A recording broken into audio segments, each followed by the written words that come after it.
230, c'est la déplacer à l'arrêt quand même. Ouais. C'est un beau bébé quand même. Après, c'est Non, un mais beau elle pèse bébé, lourd, mais elle pèse lourd comparé à une T7. qui est bien équilibré. C'est franchement, quand tu vas chercher son centre de gravité, tu fais le tour avec à la Tom Barrer, quoi. Ouais, tu lui mets un petit doigt, mais... Tu la tiens vraiment... Tiens, regarde, si on va mettre le compteur. Alors, faut savoir quelque chose, les amis. Attends, je te la colle. Que vous avez là, Je la mets sur la vas-y, pose là. C'est un compteur, en fait, que vous allez retrouver sur la vitesse. C'est exactement le même à peu de choses près.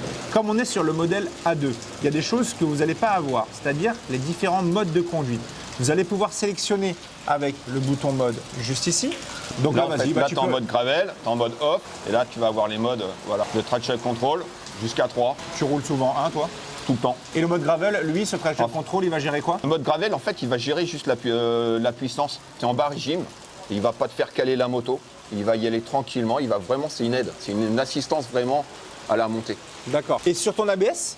Alors l'ABS, on va le chercher. Là, on a le mode off. Restez quelques secondes. Mode 1, 2. Voilà. On a les deux modes. Donc tu as deux modes ABS, off. Et off et... Alors, faut lui laisser le temps de vivre. Quand tu fais... allez, fais-moi des au point. Quand tu le mets ton ABS en mode off, ça te garde quand même l'ABS à l'avant? Ouais.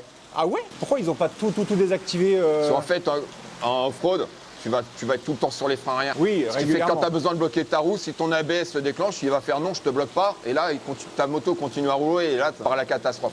L'avant, généralement, tu touches à peine. En plus, à l'avant, j'en parlerai en roulant, mais suspension avant-arrière, donc Showa réglable, shifter up-down. Et j'ai envie de te dire que là, on a tout expliqué. Ouais. Mère nature, s'il te plaît, sèche-moi le sol, je prends le guidon, on y va. Allez, prenons place sur cette Vestrom 800 DE de Mister Guigui. Je vous le dis les gars, je vous le dis, hein, un jour, je vous regarde bien, mais un jour, je vous dis que j'aurai un trail et j'en ferai un petit projet au-dessus, parce que rouler debout et tout, avec le petit stuff et tout, je trouve ça vraiment trop kiffant, donc on va pas se mentir, c'est vraiment très sympa. Bon bah vous voyez, Guigui il a fait beaucoup moins de centimètres que moi je suis 1m90, j'ai les pieds super bien à plat, on est très bien installé à son guidon, donc en vrai de vrai, c'est quand même cool comme moto.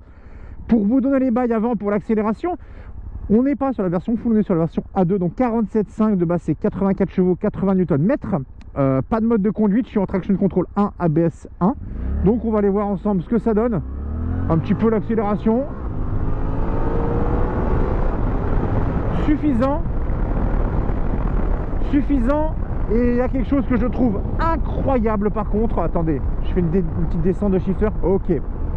Le shifter up